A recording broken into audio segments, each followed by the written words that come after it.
अचानक चंद्रयान 3 पर भारत के लिए सबसे बुरी खबर। इसरो कंट्रोल रूम में पसरा सन्नाटा। क्यों हो रहे हैं इसरो के वैज्ञानिक निराश? आखिर किस चीज का पता चलते ही इसरो ने जारी किया इमरजेंसी नोटिस?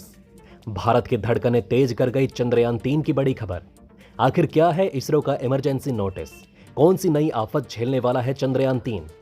क्या रूस का लूना 25 ने बढ़ाई मुश्किलें? क्या रूस बन रहा है भारत के रास्ते का रोड़ा?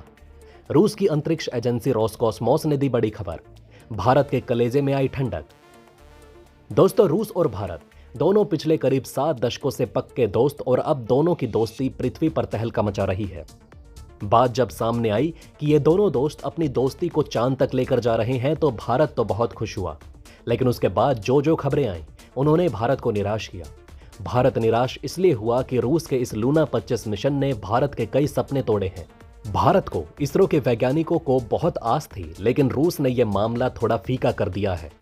सबसे बड़ी निराशा तो तब हुई जब पता चला कि रूस का लूना 25 दक्षिणी ध्रुव पर भारत से पहले पहुंचेगा।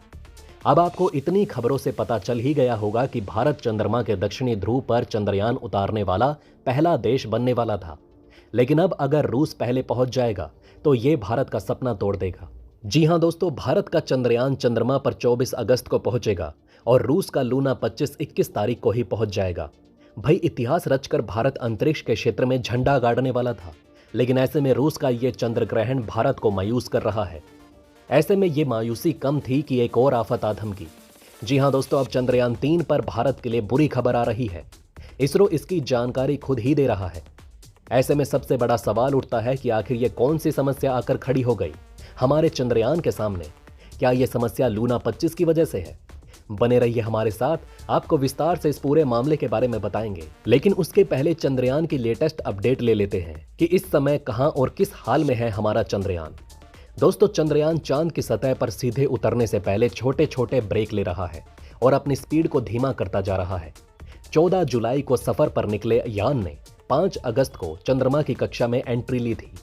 इसरो ने ट्वीट कर कहा था कि चंद्रमा की सतह के और नजदीक। अब चंद्रयान 3 की कक्षा घटकर 174 गुना 1437 किलोमीटर रह गई है। अगली प्रक्रिया 14 अगस्त 2023 को सुबह 11:30 से दोपहर 12:30 के बीच होनी है।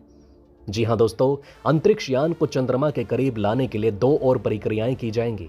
ये प्रक्रियाएं 14 और 16 अगस्त को 100 किलोमीटर के ऑर्बिट तक पहुंचने के लिए की जाएगी। इसके बाद लैंडर और रोवर वाला लैंडिंग मॉड्यूल आगे की प्रक्रिया के तहत प्रपल्शन मॉड्यूल से अलग हो जाएगा। लैंडर के धीमा होने की प्रक्रिया से गुजरने के बाद 23 अगस्त को चंद्रमा के दक्षिणी ध्रुव इलाके पर सॉफ्ट लैंडिंग करने की उम्मीद है। अब आइए देखते हैं इस समय की सबसे बड़ी खबर को। कैसे इसरो की खबर ने भारत का दिल धड़का दिया है। इसरो द्वारा चांद पर भेजे गए चंद्रयान 3 पर भारत के साथ साथ पूरी दुनिया की नजरें टिकी हुई हैं। इससे जुड़ी हर नई अपडेट लोगों की धुकधुकी को बढ़ा रही है। इस बीच अंतरिक्ष एजेंसी इसरो ने एक बड़ा अपडेट दिया जो पूरे भारत भर के लिए चिंता का सबब बना हुआ है। इसरो ने चांद पर मौजूद ट्रैफिक का भी अध्ययन किया, जिसके बाद वैज्ञानिकों के पसीने छूट रहे हैं। ट्रैफिक से मतलब उनका उल्का पिंड, ग्रहों और यानों से है जो चांद के ऑर्बिट पर पहले से घूम रहे हैं। कई दूसरे देशों द्वारा भेजे गए यान भी इसी ऑर्बिट में हैं। इनमें से कई यान निष्क्रिय हो चुके हैं। रूस का लूना 25 भी भारत से मून मिशन पर जाने के लिए छोड़ा जा चुका है। ऐसी संभावना है कि लूना 25 और चंद्रयान 3 की चांद की लैंडिंग उसी दिन या उसी वक्त हो सकती है।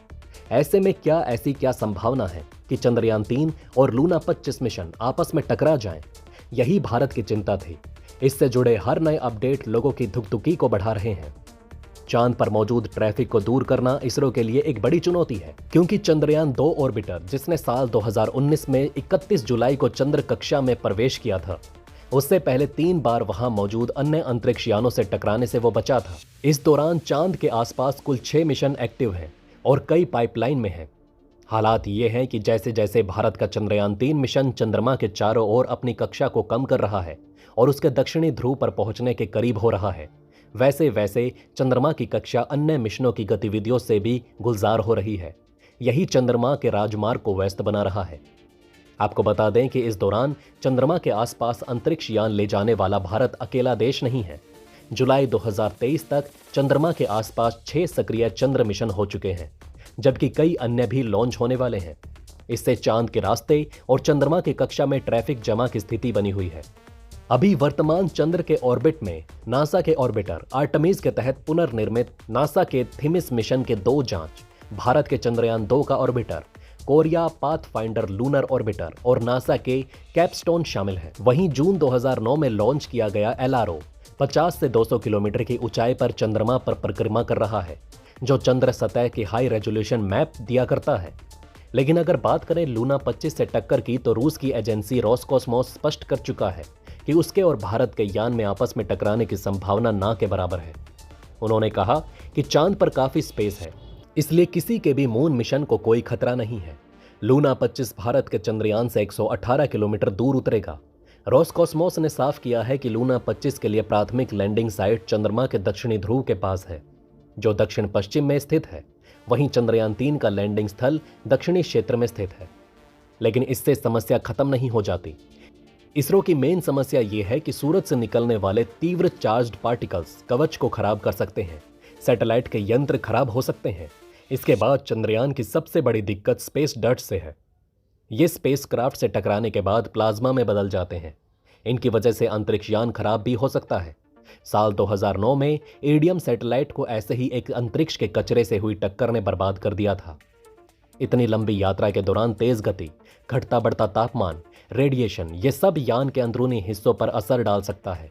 पेलोड से यंत्र खराब हो सकते हैं, जिससे उनका धरती से संपर्क टूट सकता है। कोई एक या कई हिस्से काम करने बंद कर सकते हैं। धरती के वायुमंडल के ऊपर जाते ही तापमान मुंह के बल गिरता है। दिन में तापमान 100 डिग्री सेल्सियस के ऊपर चला जाता है, वहीं रात में पारा -100 डिग्री सेल्सियस नीचे चला जाता है। अगर चंद्रयान 3 या अन्य सैटेलाइट का शरीर इतने वेरिएशन वाले तापमान को बर्दाश्त नहीं कर पाता तो खराब हो सकता है। देखिए दोस्तों, ऐसी बात नहीं है कि यह समस्या सिर्फ भारत के साथ हो रही है। रूस को तो इससे भयंकर मार पड़ने वाली है। जी हां दोस्तों, इन सब कारणों से लूना 25 के सफल होने के चांसेस सिर्फ 50% बताए जा रहे हैं। यहां तक कि भारत के इस मिशन के सफल होने के चांसेस 90% से भी ज्यादा हैं। जी हां, 90% से भी ज्यादा। वहीं रूस का सिर्फ 50%, जबकि रूस ने भारत से ज्यादा पैसा बहाया। चंद्रयान का बजट 650 करोड़ रुपए है और रूस के लूना 25 का बजट $200 मिलियन, यानी कि लगभग 1660 करोड़। मान लीजिए भारत का 3 गुना है। इससे यह समझ में आता है कि बजट चाहे कितना भी बड़ा हो, लेकिन ये समस्याएं सबके लिए रहेंगी। तो दोस्तों, अब आप हमें कमेंट सेक्शन में बताएं कि क्या ये बातें आपको पहले से पता थी। अगर नहीं तो इनमें से कौन सी बात आपको सबसे ज़्यादा इंटरेस्टिंग लगी, और कमेंट बॉक्स में जय हिंद लिखना ना भूलिएगा। तो दोस्तों, हमारी इस वीडियो में हमने आपको बहुत सी बातें बताने की कोशिश की। अगर आपको हमारी ये कोशिश अच्छी लगी हो तो प्लीज़ लाइक करें इस वीडियो को, और इसी तरह की और जानकारी पाने के लिए सब्सक्राइब करें हमारे चैनल को। जितना हो सके इस वीडियो को शेयर करना ना भूलें। धन्यवाद।